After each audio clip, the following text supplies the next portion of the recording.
The submission of the 2026 to 2028 medium-term expenditure framework and fiscal strategy paper to the Senate has officially opened Nigeria's 2026 budget cycle.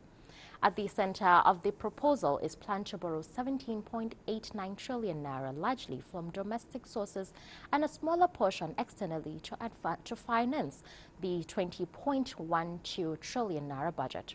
I spoke with policy and financial analyst Moses Owharo days ago, who broke down the proposal, what the proposal means for Nigerians and businesses.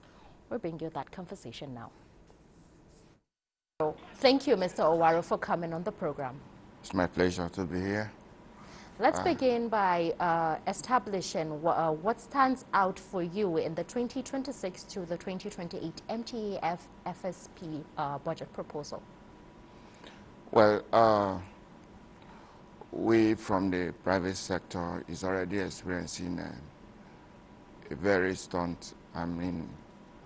very slow no access to finance, and interest rates are already high.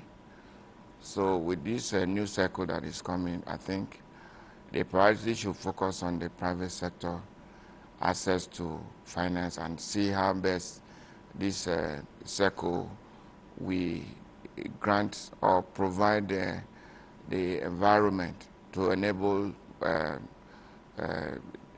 financial institution, both local and that is domestic and international, to have trust and confidence in the private sector to ensure that the private sector access these funds to be able to carry out their businesses in various areas of business.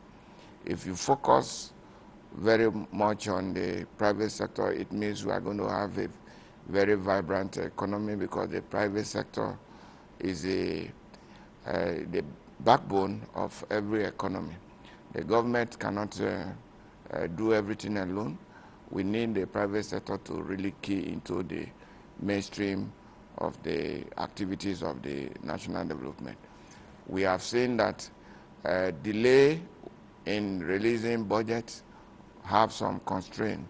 So we think that this current cycle, the government should be able to set up a kind of the executive through parliamentary committee that will ensure that budgets are released timely, and also to prioritize projects that are social and infrastructure that enable the business to strive.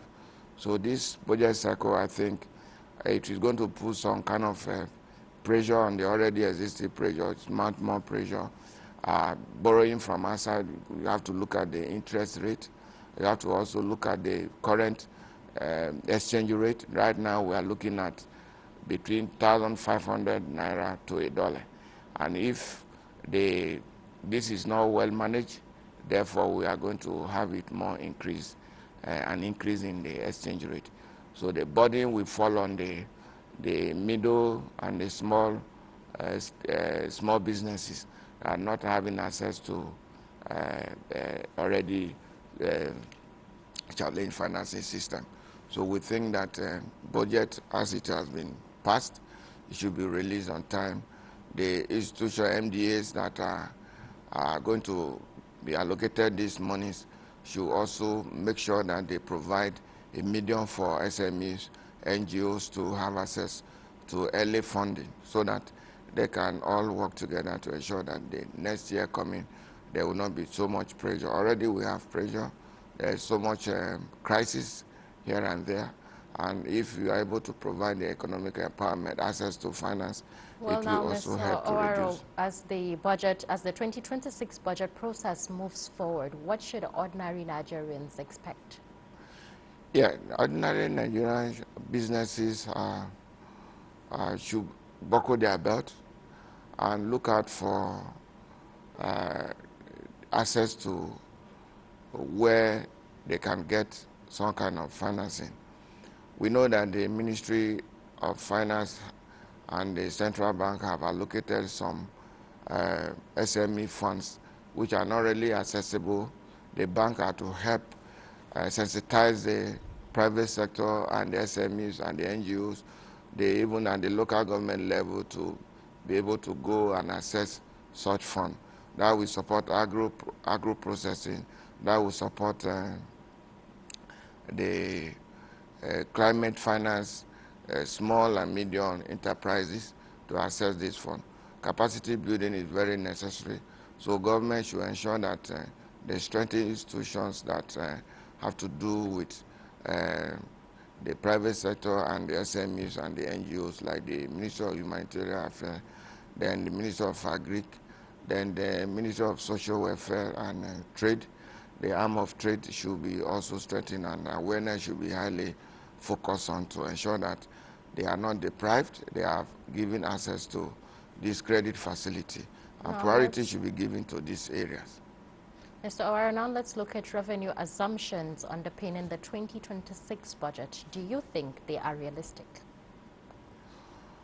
We think that the budget have not really addressed the need of the common man, the needs of the SMEs, because a limited provision is being made. We think that there should be more priority to the private, the common man, the small businesses.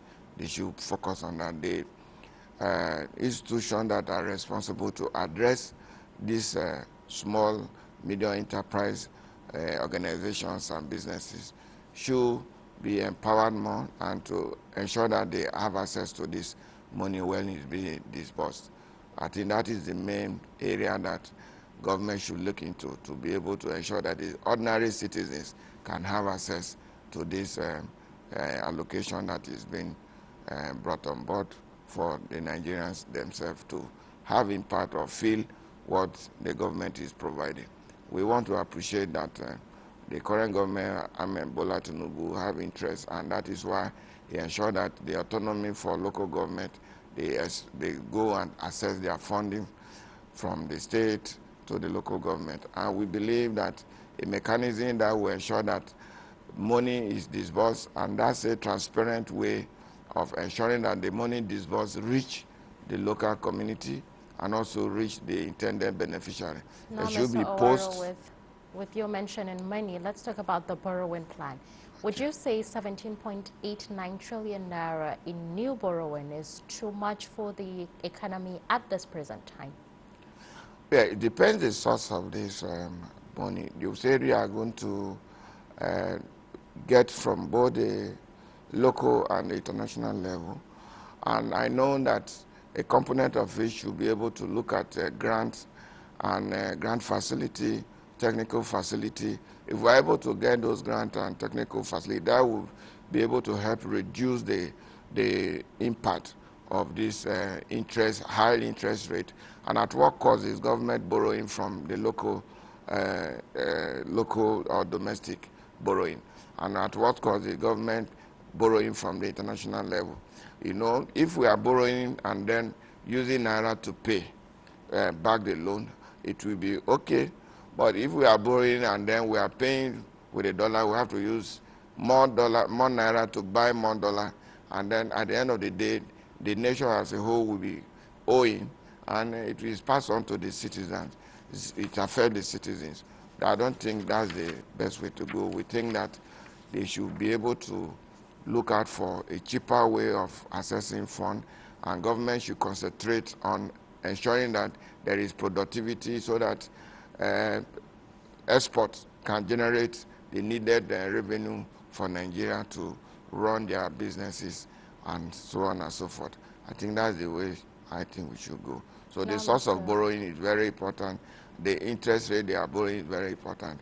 And then also considering that the local source of funding should be ADB, African Development Bank, Afrexim Bank, and some of these development institutions should be able to provide a long-time loan. Mr. Owharo, still talking about alternatives to the borrowing, how to reduce them.